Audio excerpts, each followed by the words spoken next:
নমস্কার। আজকেও সেই গ্রহজ্যোতি বা গ্রহ ট্রানজিট নিয়ে আলোচনা করব আপনাদের সামনে। অবশ্যই প্রোগ্রামগুলো শুনবেন, অবশ্যই খুব উপকৃত এবং অনেক কিছু জানতে পারবেন। চলে আসি তাহলে আসল কথায়। রাহু আর শুক্রের জুতি তৈরি হচ্ছে মীন রাশিতে। কীভাবে হচ্ছে সেটা নিয়ে এবার ডিটেল আলোচনা।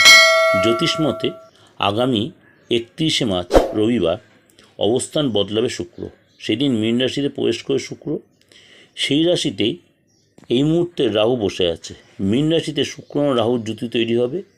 আগামী 24শে এপ্রিল পর্যন্ত এই মীন রাশিতে একসঙ্গে রাহু আর শুক্র থাকবে।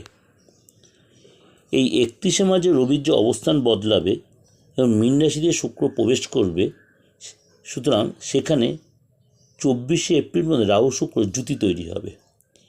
কোন কোন রাশি তার সুযোগ পাবে সেটা নিয়ে আলোচনা করে নিই। এটা হচ্ছে মিথুন রাশি। মিথুন রাশি কিন্তু এই জুতির জন্য যথেষ্ট লাভবান হবেন। এপ্রিল মাসে যথেষ্ট আপনার জীবনে সুদিন আসতে চলেছে এবং সব কাজই সফলতা, মনের ইচ্ছা পূরণ হওয়ার দিন। সম্পত্তিগত ব্যাপার যথেষ্ট ডেভেলপ হবে, আয় বাড়বে, কঠোর পরিশ্রমের সুফল পাবেন, নতুন চাকরির যোগাযোগ হবে, ব্যবসায় যথেষ্ট ডিল হবে, বাইরে যেতে পারেন, কর্মসূত্রে বাইরে যাওয়ার সম্ভাবনা তৈরি হবে।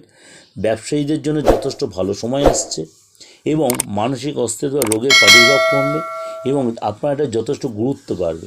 যে এটাও কিন্তু ওভারঅল বললাম, ভালো লাগবে অবশ্যই। ভালো লাগলে অবশ্যই লাইক করুন, সাবস্ক্রাইব করুন, নোটিফিকেশনটা অন করুন, যতক্ষণ লোকেকে শেয়ার করবেন। আর এই যে বিচারটা দিলাম, এটা ওভারঅল বিচার, কিন্তু কারোর ব্যক্তিগত আলোচনা নয়। নমস্কার।